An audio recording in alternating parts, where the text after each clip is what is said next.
கிறிஸ்து இயேசுவுக்குள் அன்பானவர்களே, வல்லமையா, அபிஷேகமா, தீர்க்க தரிசனமா என்று சொல்லி நாம் கற்றுக்கொண்டு வருகிறோம். பரிசுத்த ஆவியானவர் வல்லமை எதற்காக கொடுக்கப்பட்டிருக்கிறது என்பதை குறித்து நாம் நேற்றைய 2 நாட்களிலே படித்தோம். இன்று அபிஷேகம். இந்த வார்த்தையை சொன்னவுடனே 95% மக்கள் இந்த செய்தியை கேட்க விரும்ப மாட்டார்கள். காரணம், அபிஷேகம் என்றால் அது கத்துவது, கூச்சலிடுவது, பாடுவது, ஆடுவது, உருளுவது, புரளுவது, இன்னும் பலவிதமான வித்தைகள் செய்வது போல இந்திய கிறிஸ்தவ மக்கள் மத்தியிலே மலிந்து கிடக்கிறது. ஆனால் அந்த அபிஷேகம் நம்ம என்ன செய்கிறது என்பதை குறித்து வேத வசனத்தின் வெளிச்சத்திலே பார்ப்போம். ஏதோ சொந்த பிரசங்கம் அல்ல, சொந்த அனுபவம் அல்ல. சொந்த அனுபவங்கள் எல்லாம் அது பிரயோஜனமற்றது. ஆனால் வேத வசனமே நமக்கு வழிகாட்டியாக இருக்கிறது. 1 யோவான் 2ஆம் அதிகாரத்திலே நாம் அதை வாசிக்கலாம். 1 யோவான் 2ஆம் அதிகாரம் 20வது வசனம். நீங்கள் பரிசுத்தராலே அபிஷேகம் பெற்று சகலத்தையும் அறிந்திருக்கிறீர்கள்.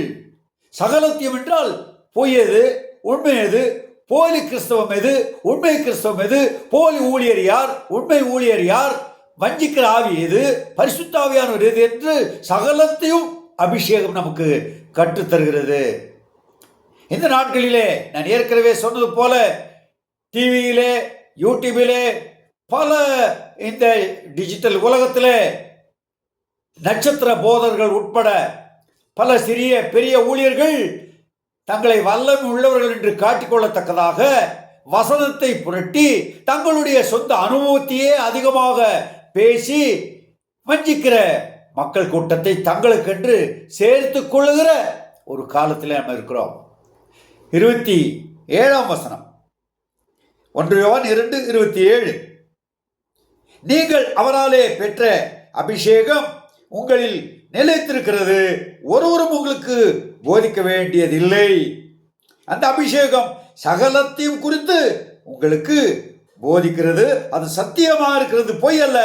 அது உங்களுக்கு போதித்தபடியே அவரில் நிலைத்திருப்பீர்களாக. பரிசுத்த ஆவியார் நமக்குள் நிலைத்திருக்கிறார். சகல சத்தியத்திற்குள்ளாக நடத்தி போதிப்பார், நம்மை நடத்துவார்.